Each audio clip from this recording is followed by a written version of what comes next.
एक आदमी ने एक बहुत ही खूबसूरत लड़की से शादी की। शादी के बाद दोनों की जिंदगी बहुत प्यार से गुजर रही थी। वो उसे बहुत चाहता था और उसकी खूबसूरती की हमेशा तारीफ किया करता था।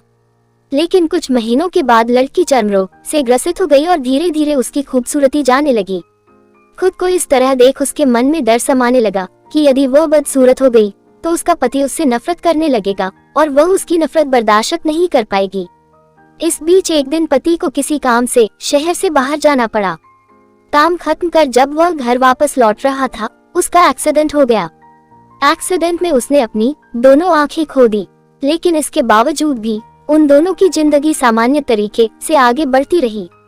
समय गुजरता रहा और अपने चर्म रोग के कारण लड़की ने अपनी खूबसूरती पूरी तरह गंवा दी।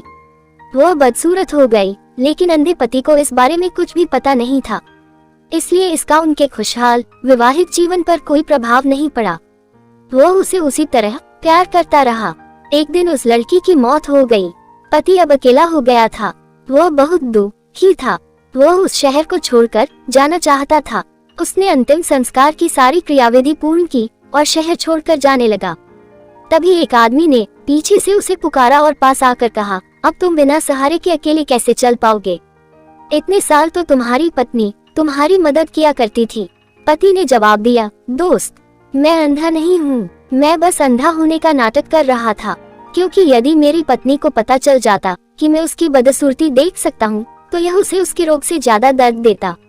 इसलिए मैंने इतने साल अंधे होने का दिखावा किया।